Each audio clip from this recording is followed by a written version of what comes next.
working on a 4x6 card today on this same Project Life spread if you've been watching the last few videos. And I have two photos to go on this, one that's just smaller than a 4x4 and one really dinky little print. And that I'm going to layer out like this, and I want some room for journaling behind. So this polka dot paper is from this 6x6 paper pad, and the journaling card is from this Project Life kit, the Lovely edition. So let's see if I can get this all layered up. I want to take off this edge so that I have a straight corner rather than a rounded edge, since that's what I've done elsewhere on this spread so far. I'm not worried about this corner because it's going to be covered up.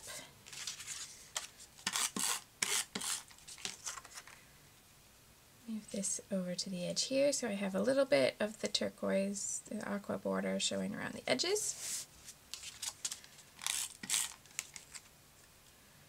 And then this one, maybe I'll just line that up with the grid there.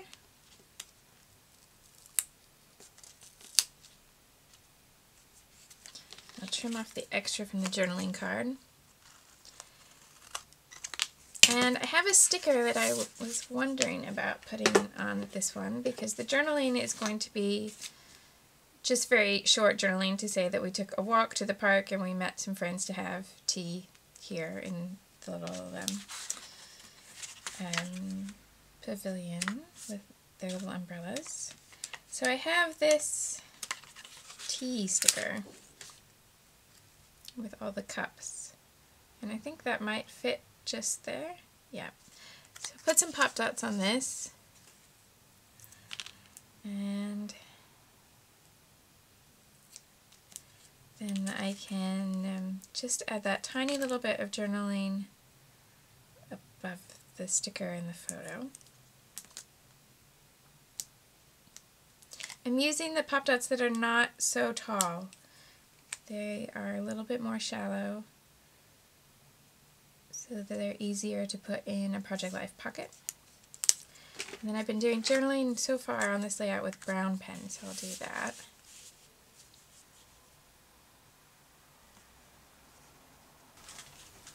I just want to bring in a little bit of the black and cream pattern now, because that's everywhere else and not on this card. So I have that bit that I cut off the 6x6, and I'm going to go ahead and punch two labels from that so that I can see which size is going to be best here.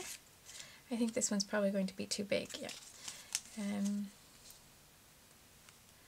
But this one, unless I tuck this behind.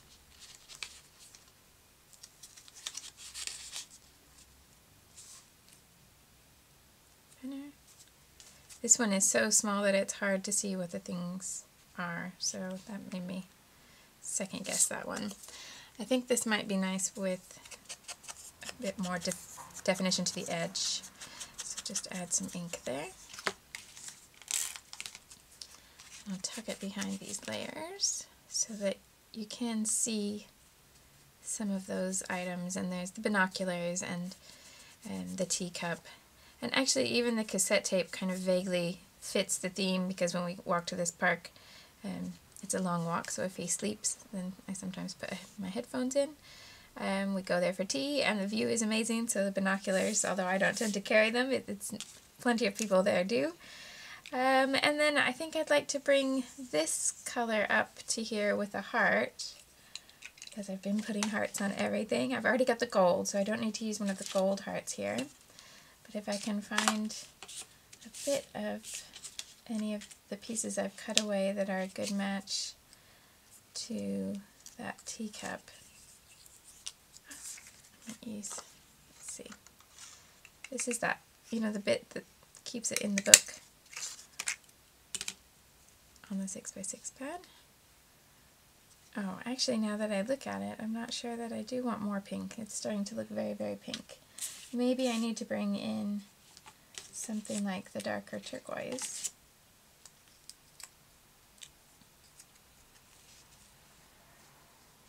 Yep, but I know that my heart punch won't work with this, so I'm only going to end up with part of a heart.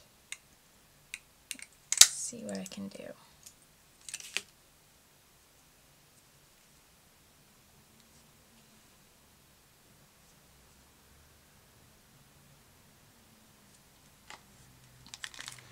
If I pop that edge even with where the photo ends, and then grab my enamel dots. Oh, even that is too small. It's not going to cover it. That's why I had to use the bigger one last time.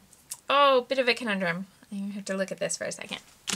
Easier answer, instead of trying to work with that tiny little piece, I remember this one also has the darker turquoise, and I can use that little map at the top here instead of trying to layer lots of pieces just to cover the heart. I think this one can have a little pop dot as well, and that's probably that, and a little bit of ink is probably all this one needs. I'm just looking at that bottom edge, and it might, this area right here. Put this right about there. That's where the writing starts. Let's see if this edge looks nicer once it's inked up.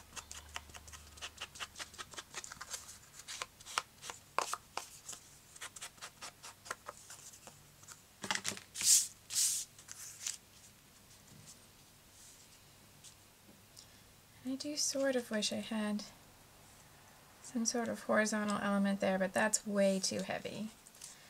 I'm thinking more along the lines of something like twine, but I haven't used twine anywhere else on this layout, so I'm loath to add a whole new texture into the mix. So maybe I just do some writing here. Maybe I look up what day of the week, this is what I will do. I will look up what day of the week this was, and I will stamp either, Monday, Tuesday, or Wednesday, whatever day it was, or the date in numbers here in brown ink. And that will make it look far more balanced, I think. I've looked it up, and it was Wednesday, so I'm going to use this Dear Lizzie stamp that has the days of the week, and I'm not using the date because that's already going to be on the page elsewhere. Just using the Wednesday underneath there, and that's where this one is going to be finished. So thanks for watching, and if you'd like to click the subscribe button, then you can see all of the cards as they come together, and once I have all the cards for the double page spread done, then I'll show you how they all look together. You can also click that button in the middle to see the basic format of how I'm putting together this whole album and my general train of thought as I planned the idea of a year-long baby book. Thanks so much for watching, and I'll see you soon.